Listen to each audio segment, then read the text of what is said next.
Today's video is going to be a bit different, and different in the sense that I'm not going to be on the road. I will be for a short period of time, but I'm going to be focusing on off-roading. In case you've been living underneath a rock, you probably noticed that off-roading has become extremely popular and highly lucrative in the automotive industry. The vehicle behind me, the Ford Bronco Raptor, is a great example of this. It's a completely insane off-roading machine. It's so wide actually that you can't even use it in standard off-road trails. It was designed to jump over dunes, pedal to the metal like there's no tomorrow, and it can take it all in.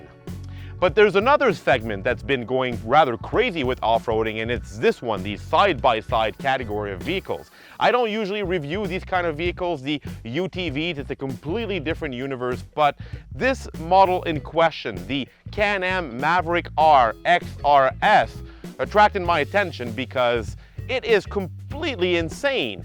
We're talking about 240 horsepower, dual clutch transmission, the kind of components you usually find on a Porsche 911, and you have them in this vehicle. So what I want to know is which one of these two vehicles offers the best thrill behind the wheel. We already know that this is the better off-road machine, but maybe the Bronco Raptor will surprise me. And behind me is the perfect playground to do so. So come with me and let's go have some fun. Two very extreme machines for two very specific purposes. These vehicles were not really created to be on the road. Yeah, of course, you can drive the Raptor on the road, and in some parts of North America, the Maverick R is road legal. But what you need to know is that these things were designed for extreme off-road situations out there in the open, ideally in the desert. Unfortunately, I don't have access to a desert, but this dirt bike playground should suffice. Okay, so on the Maverick side, this is the most badass side-by-side ever created by M.S.R.P. It's also the most powerful, 240 horsepower from a turbocharged 3-cylinder Rotax engine. It's made it to a 7-speed dual clutch transmission, and its suspension has more than 2 feet of travel. And there's 17 inches of ground clearance, 32-inch tires, a tall knuckle double wishbone suspension. Look, this thing is absolutely insane. It's 6.5 feet wide, 12 feet long, and it costs $45,000. Ford didn't really need to do a Raptor version of the Bronco. When you think about it, it already offers these on the F-150 and the Ranger. There's even a Raptor R version on the F-150, which I reviewed on this channel. But the Bronco exists in a wide variety of different versions, and it's also a main competitor to the Jeep Wrangler, which is also offered in a wide variety of different versions. So, Ford figured, hey, why not bring our off-road expertise, our Raptor off-road expertise to the Bronco lineup to really beat the Wrangler at its own game? Because the Wrangler isn't offered in something like this. The Raptor version of the Bronco is wider, bigger. It has, up to 14 inches of suspension travel. It has 37-inch tires. It's been widened. The tracks are widened in the front and in the back, powered by a twin turbocharged 3-liter V6. So it's a monster of an off-road vehicle.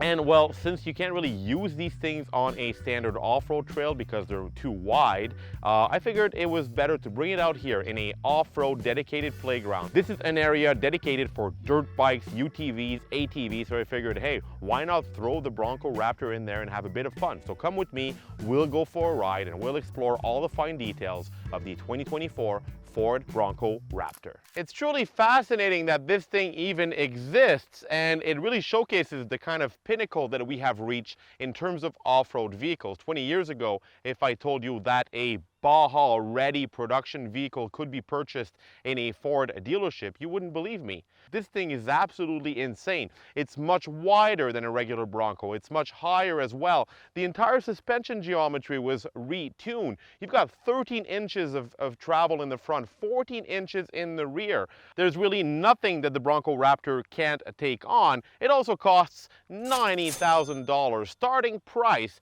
before piling on options. So there's really only one thing left for me to do, is to go beat the snot out of this thing in the mud, in the dirt, on jumps. I have all of that right here behind me in a dedicated playground, and then I'm going to go on the road and I'm going to show you all the fine details of this massively crazy off-road brute from Ford. right, so I'm heading out in the Bronco Raptor on an off-road course. This is actually a dirt bike track. I'm going to do a quick renaissance run just to make sure that I understand this track and that I don't crash or flip the Bronco Raptor. All right, so I have different drive modes. I'll try to put this thing in off-road. I was in Baja mode, but this is way too soft for me to have fun with it. So, okay, off-road mode. All right, so it's very soft right now, but I'll see what I can do. What's great about the Raptor is that I have so many different drive modes that I can really adapt it to the terrain. I put it in off-road mode. I'm in all-wheel drive high, so it basically just always stays in all-wheel drive. I have not locked the differentials on this thing yet. Oh my god, I can really attack with this thing. Whoa, okay. Alright, Bronco Raptor is insane in this kind of situation. Can you hear the noise? That's the sound of the 418 horsepower EcoBoost 3-liter engine. It's a V6 engine, obviously. It's a very known engine at Ford. Obviously, with this truck, I am not as agile as I would be with the Maverick.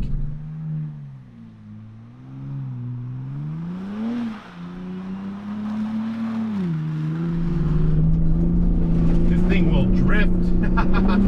Oh my god, I am in really thick stuff right now, and honestly I think that the best mode right now is to just keep the differentials open, not locked, gun the throttle. This trail is obviously not the best for this Raptor. It's really when you notice how wide this thing is. I feel like I feel like I should have something bigger, wider. I feel like I should be like in a sand dune. And I mean, this is a motocross track. Technically it should be okay, but yeah, I feel like I'm too confined. I feel I'm too tight with the Bronco. That being said, it's really impressive what this thing can do.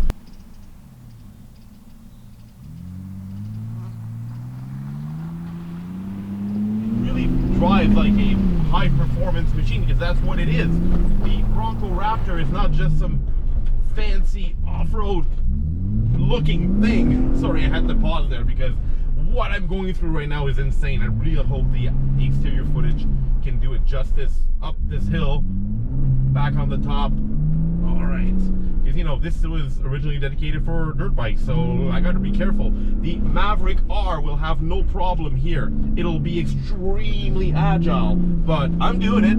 I mean, I'm going through this trail with a Ford Bronco. Down the hill. All right, I kind of have to maneuver this massive thing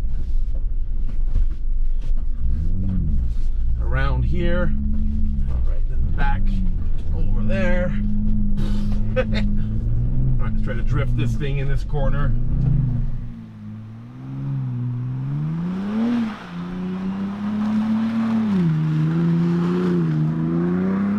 You know, and I gotta be careful for a lot of things. There are trees here, there are obstacles, there are ditches, there's camera people.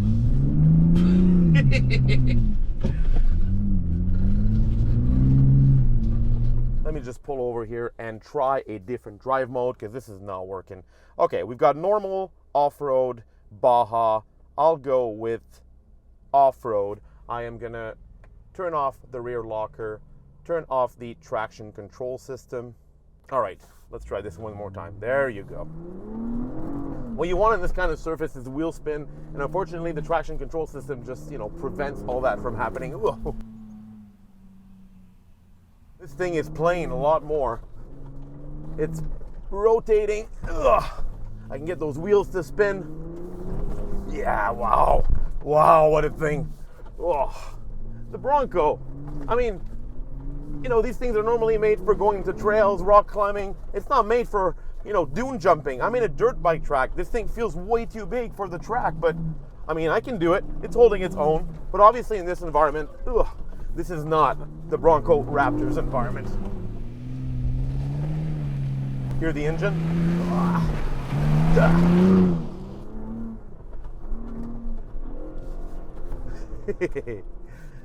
What I like about this thing though is that you can tell that the people who tuned it, the people who tuned its chassis, its suspension, its drivetrain, are people who understand performance. This is Ford after all. They know what they're doing. They especially know how to do off-roading. See here, but this thing is hard to rotate. You feel the weight. But yeah, I mean, the suspension is, oh my God. The dampers are provided by Fox, and they've done a really good job at making this feel really smooth. All right, I think I've demonstrated what this thing can do. This is not its natural habitat, but it can do it.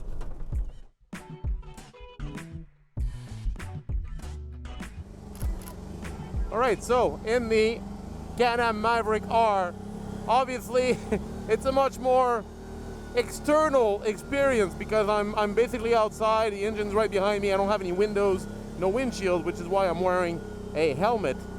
And when you're driving slowly with it, the 7-speed dual clutch transmission feels just like a car dual clutch transmission in the sense that it's kind of jagged. It's not the smoothest experience at low speeds. Obviously, this thing was meant to be pushed hard. So here I am. All right, let's try this thing. Wow, okay. This is lively. It is a completely different experience than the Bronco because I really feel like I'm controlling a machine that is much lighter, much smaller, and much more awake. And that's really the case. Oh, wow. So, behind me is a Rotax Triple, a 3-cylinder, turbocharged 990cc engine. And no, this is not a modified version of the 900cc that Rotax currently sells. My God, that was a big jump. All of its internals were modified. Everything about this engine is all new.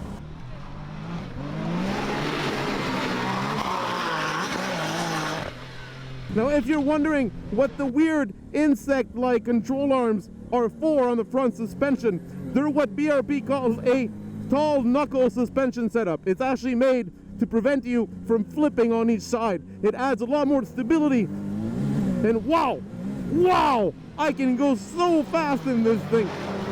Now, that engine isn't the smoothest sounding. I have so much more control than in the Raptor. Wow! This is insane! This is insane! Wow, I did not think I could have this much fun on 4 wheels.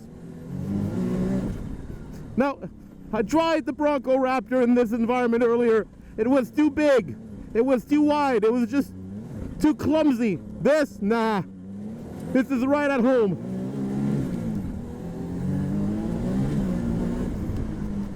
Oh my God, this thing is nuts. Wow, listen to that engine. And there's nothing the suspension can't take. Nothing prepares you for this experience. Oh my God, I got mud flying all over me, but I don't care. This is unbelievable. Oh, what have you done, Can-Am? What have you done? This thing is a devil. It is the devil. Now I'm sitting in what appears to be kind of like a car cockpit. I've got this nice solid seatbelt setup. It's hooking me well in place. It's giving me a lot of confidence. This thing rotates. Oh, wow. Wow. You can really feel the suspension working. Let's jump. Why not? Whew. I'm gonna take a few minutes here just to take some mud off of me and take a deep breath. This vehicle is totally unreal. All right, let's go. Now I'm gonna try. Look at all the mud. Okay, I'm gonna try it in manual mode now. I have a button right here. Put it in manual, and I'm gonna shift it myself using these massive paddle shifters.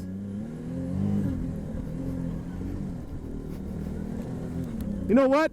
Nah, screw manual mode.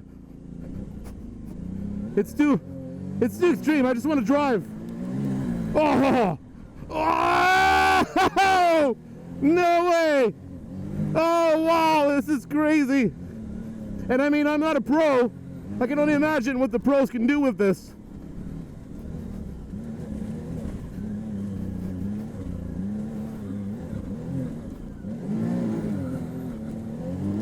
Oh, enter the corner. Give it throttle. This thing is amazing. No way. Wow. So this is an interesting story about the Can-Am Maverick R. It entered an all-category off-road competition at King of the Hammers. It was against trophy trucks, dedicated off-road machines, and it beat everything. Everything. It is right now the most insane off-road vehicle money can buy. Sure, it's $45,000 for what is essentially a toy that you can't really use every day. And in some parts of the world, like where I live, you can't use them on the road. But wow, in terms of delivering sheer adrenaline, sheer pleasure behind the wheel, this is an entirely new paradigm of performance. Nothing prepares you for what this thing, oh my God, this thing is insane. This thing is, oh, you are a naughty thing. You are a naughty machine. Oh my God, this is amazing. I could do this all day long.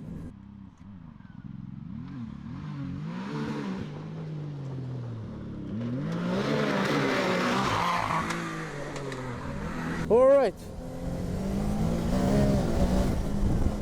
I have to bring up my visor a bit because I was starting to fog up. All right, so when it comes to being in an off-road trail, when it comes time to just hoon this thing on basically the roughest surface you can find, then yes, this is better than a Bronco Raptor. Oh my God, yes.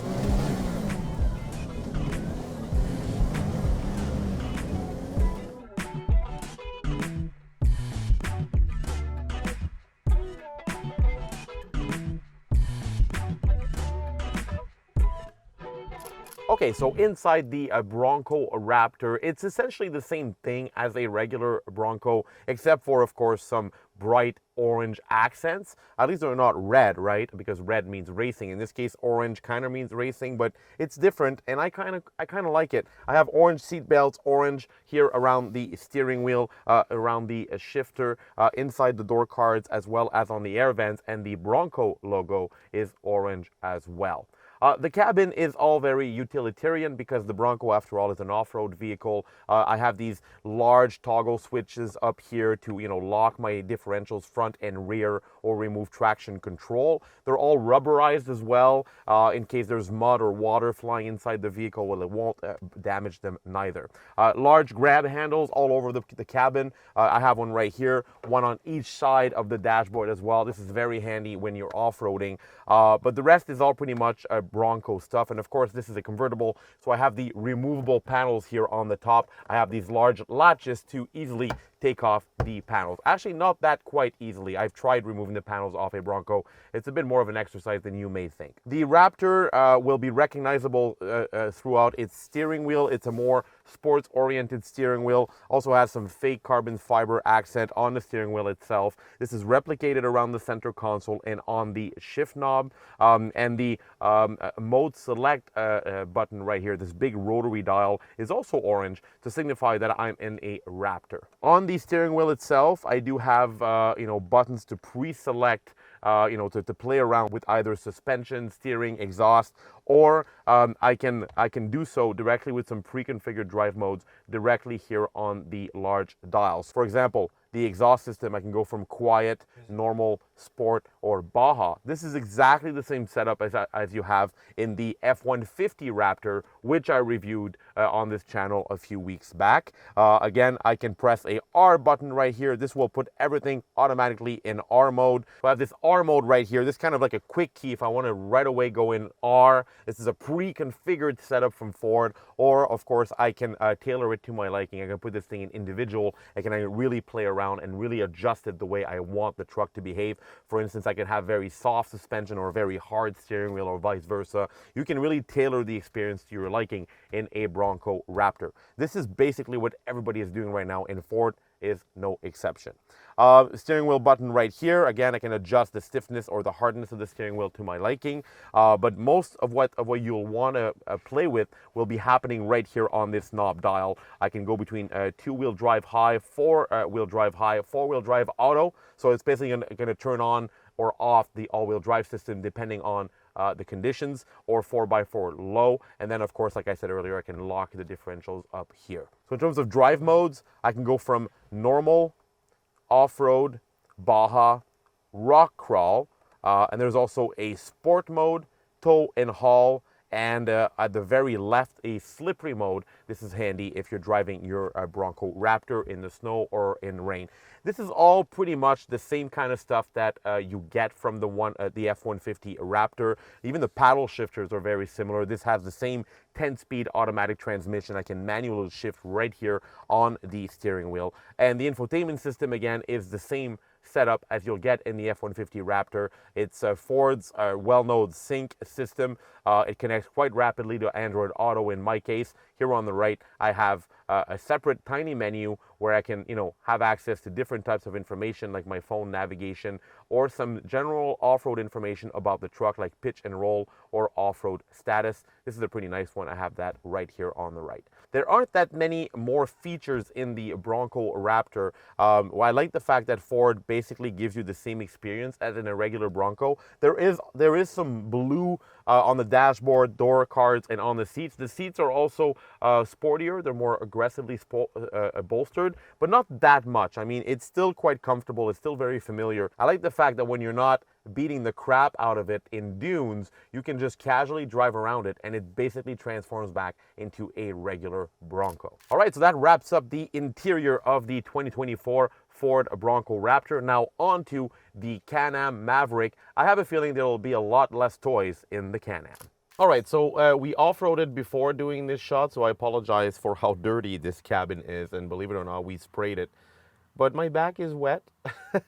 Anyway, this is part of the experience, right? When you ride a side-by-side.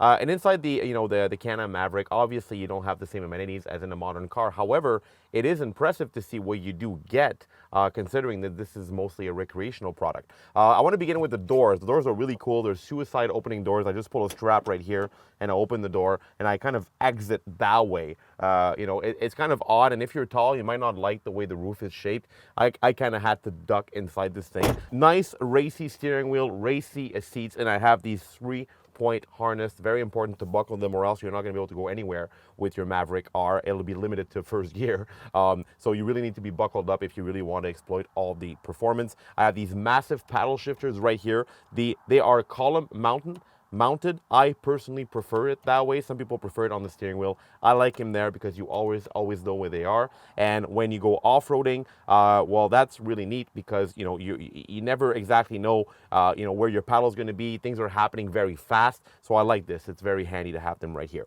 The instrument cluster is a small digital layout right here, not very different than the Can-Am Ryker Rally that I drove not long ago on this channel. However, most of what's happening in this vehicle is right here in the main screen, and you have a series of buttons right here that allow you to adjust a whole bunch of different parameters: suspension, steering, and engine. So when I play with the drive mode button, I can choose between normal, Sport, and Sport Plus. Suspension will be the same thing, Sport Plus, and then the drive mode, Sport Plus, Sport, Normal, and Custom. Custom allows you to really tailor it to your liking.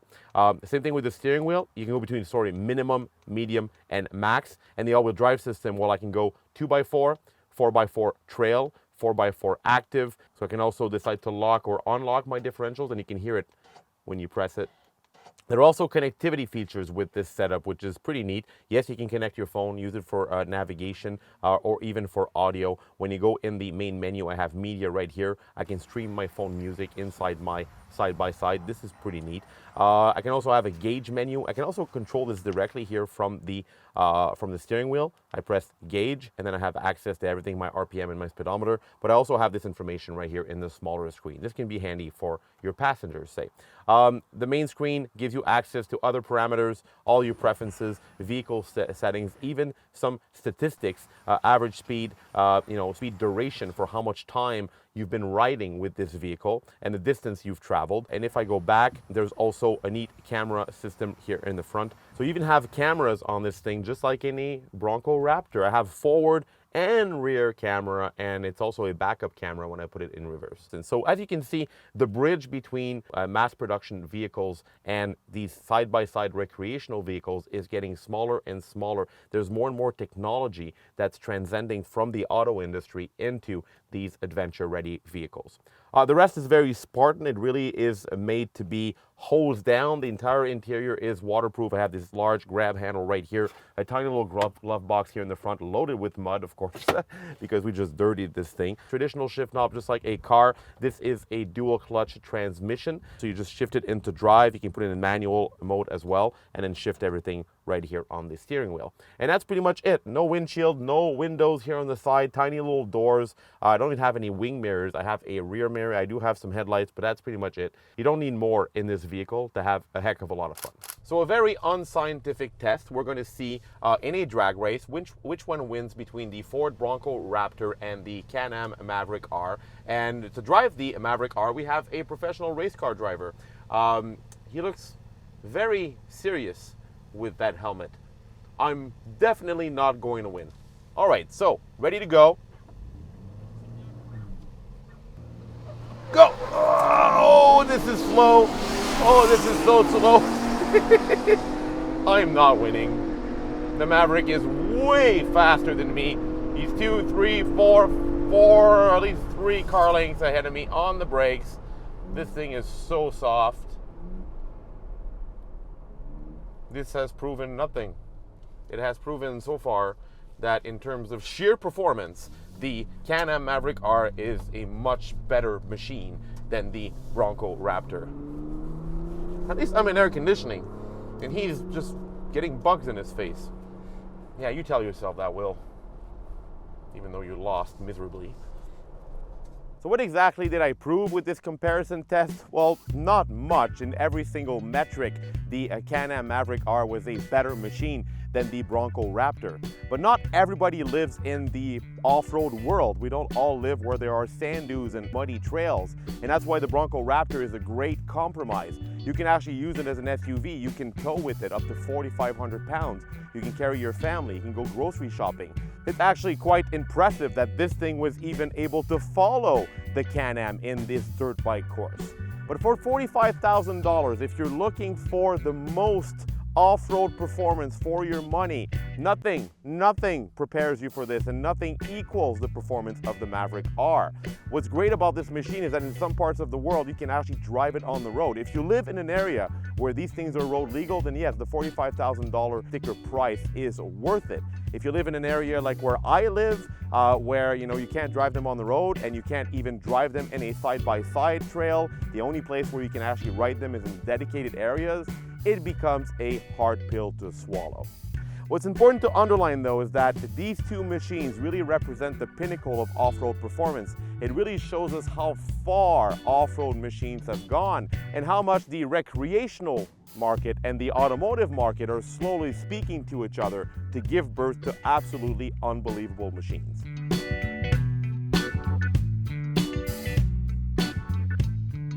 I had a ton of fun driving both of these machines, even if we had a lot of setbacks today, and I certainly hope you guys enjoyed watching this video. If you like this channel, then please subscribe because we have a lot of other cool videos like this one coming your way.